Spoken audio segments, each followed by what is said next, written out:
الله لا إله إلا الله لا إله.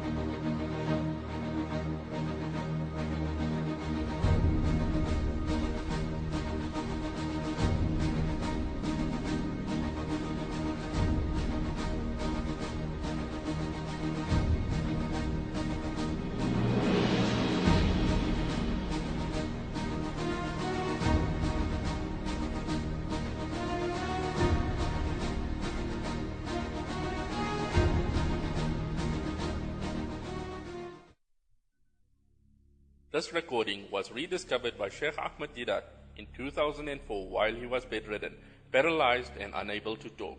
He communicated his desire for everyone to watch this recording, which he called Deedat a Fundamentalist. He used his communication board to express his desire to release this recording. It was recorded during March 1996, shortly before Sheikh Deedat became seriously ill. A Christian television journalist came to interview Sheikh Deedat about Islamic fundamentalism and other issues around it. As you will see, the journalist was well aware and well armed of the works of Sheikh Deedat. Whether this interview was ever produced and aired on television by the journalist is unknown. This version was recorded by the secret cameras in Sheikh Deedat's office. It is released in the hope that it will benefit Muslims about how to respond to questions about Islamic fundamentalism, as well as enlighten non-Muslims more about this very current topic, especially after 9/11 and the London bombings. What is the Western world and the Christian world knows Islamic fundamentalism, and the picture it paints to me and to a lot of people, a lot of Christians, is violence, because that's the picture we see. We see bombs going off in Israel, and that's jihad or Hamas. What is Islamic fundamentalism? You know, this is a very strange thing. This word fundamentalist and fundamentalism does not exist in the vocabulary of Islam. In Arabic, in Urdu, in none of our native languages this word is to be found. This word fundamental and fundamentalism is an invention of the Americans. They invented this word to describe those Bible thumpers, those who say that every word and letter of the Bible was revealed by God, every comma, full stop and colon was revealed by God. They call them fundamentalists. Who call them fundamentalists? Not the Muslims. You Christians call them fundamentalists. And by extension, anyone who goes to extremes in religion, start labeling them. So now if anybody, a Muslim who does something extreme, immediately you label him a fundamentalist. Forgetting that in Christendom you had similar type of people. Reverend Jim Jones in Jonestown, Guyana. He committed suicide with 911 of his followers en masse. He was a Christian fundamentalist, but you don't call him so. That David Koresh, that Wacko, you remember Wacko? Right. That gang was a fundamentalist. You don't call them fundamentalists.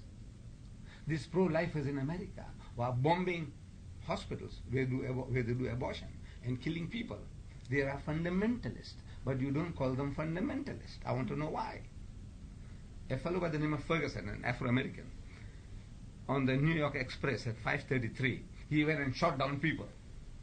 That guy was a fundamentalist, but you don't call him a fundamentalist. This Jew who went and slaughtered the Muslims at prayer in the mosque, that American who had settled down in the guy was a fundamentalist. You don't call him a fundamentalist.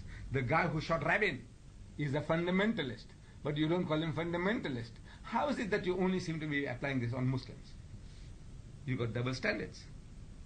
You have fundamentalists, those guys in Japan that gassing people. If you remember in Tokyo or something, so many people died.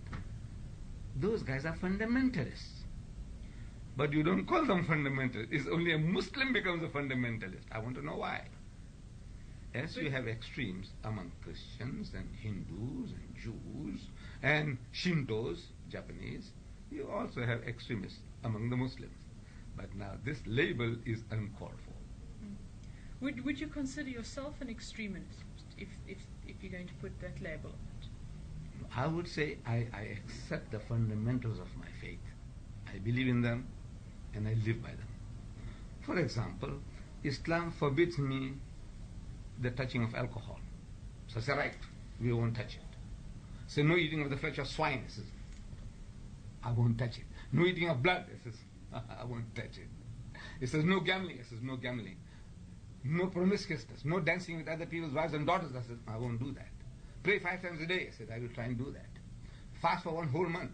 In the month of Ramadan, from before sunrise to sunset. No eating, no drinking, no sniffing, no smoking. I said, I will do that. So if that makes me a fundamentalist, I'm a fundamentalist. And I want every Muslim and every Christian and every Jew to follow the religion that way. That if your religion tells you that, Jesus said, you must not look upon a woman to lust after her. Do you live by that? No, you don't. I said, I would like to see you do that. That you have no more beauty contest, no more long leg contest, no more beach bump contests, which is going on. And you are good Christians. You go to church regularly.